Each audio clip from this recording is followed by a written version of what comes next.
السلام عليكم. مستمرة معاكم في افكار اللانش بوكس. هنعمل النهاردة السينابون بطريقة سهلة وبكوبايتين بس من الدقيق. لو عجبك الفيديو ما تنسيش لايك ومتابعة عشان يوصلك كل جديد. صلي على الرسول وابدأي معايا.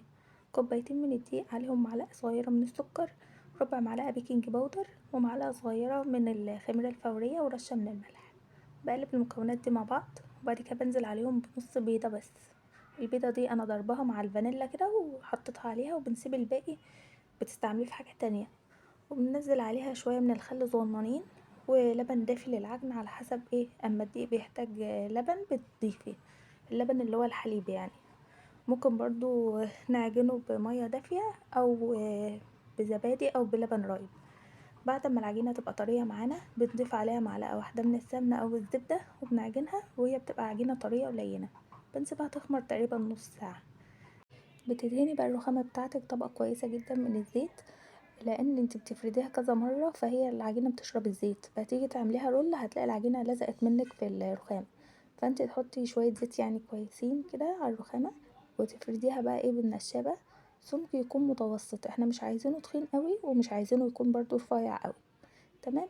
بعد ما تفرديها بقى بتجيبي سمنة او زبدة وبتدهني السطح بتاع العجينة كله كويس جدا. بعد كده بنحط عليها بقى سكر سنترافيش، وعليه فانيلا، اسفة، وعليه قرفة. لو بتحبي الكاكاو برضو ممكن تحطي مع الخليط اللي احنا حشينا بيه دوت كاكاو. بعد كده بقى بنلفها رول كويس جدا. علشان ما تلزقش منك كده زي ما عملت معايا لازم تكوني حاطه زيت كويس على الرخامه زي ما انا قلتلك. بعد كده بقى بتلفيها رول، وبعد كده بنقطعها لو عايزاها تطلع معاكي احجام مظبوطه وشكلها مظبوط ومتساوي. قطعها بالخيط، بلاش نقطعها بسكينه مثلا.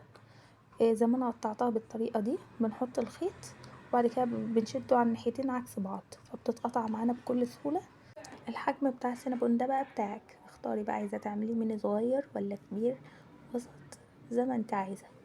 وبعد كده بنسيبه بقى يخمر تاني في الصينيه لمده تقريبا برضو نص ساعه ونغطيه. هتلاقيه كبر شويه واتضاعف حجمه. بنكون مسخنين فرن سخن على درجه حراره 200. بيدخل لحد ما تلاقيه بس كرمل كده من تحت وغير لون من تحت، هو بيفضل من فوق نفس اللون بتاعه. كل يوم بنزل فيديو افكار جديده لللانش بوكس. هسيب لكم طريقه الميني بيتزا وشيبسي الافران والقرص الطريه والبوريك في الكومنتات ان شاء الله، في صندوق الوصف. لو عجبك الفيديو ما تنسيش تعملي لي لايك ومتابعه عشان ان شاء الله يوصلك كل جديد. شكرا لكم ولدعمكم. باي باي.